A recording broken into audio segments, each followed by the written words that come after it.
Hello, my name is Walker Owens, and in today's video I'm going to be explaining to you how to make Swiss chicken bake, a quick, versatile meal for 2 people or even a large gathering, but in today's case I'm going to be making it for 2 people.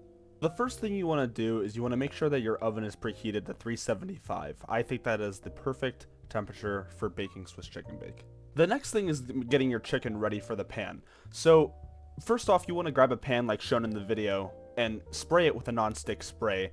Lay your chicken in the pan and lay Swiss cheese on top. You can use multiple amounts of Swiss cheese, but I only used one per piece.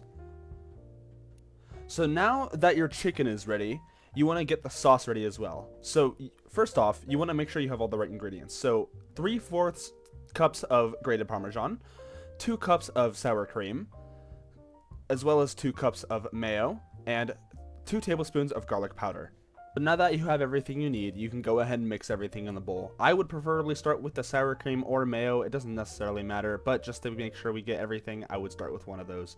Have both of them equal amounts. That's why I use 2 cups each. They won't taste right if they're different.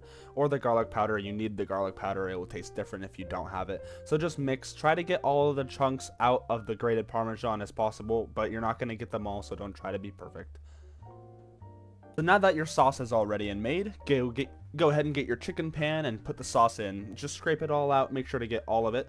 Then when it's all inside the pan, go ahead and spread it around so then it fills every single crevice all over the chicken and the cheese, and then you can go ahead and get ready to set it in the oven. So once you're done putting the sauce in the pan with the chicken, you can go ahead and set it in the oven at 375 degrees and set it in there for 1 hour.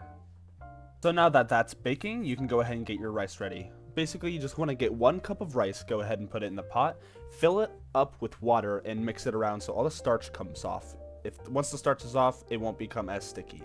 Then mix it around, drain the water, and then bring it back, fill it back up with more water up to your first knuckle. And then, when that's ready, go ahead and put the lid on and put it on high heat on the stove. And let it cook until it starts boiling. Now that it started to boil, you can turn the heat off, but leave it on the burner and leave the lid on. The water will get soaked up by the rice to cook it even further.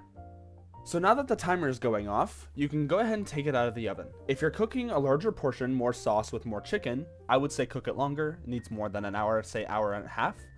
But since I'm only cooking a small portion, it only needs an hour. So I take it out of the oven, I place it on the mat I have already set it on the counter along with the rice behind it, and I go ahead and get it ready for the plate.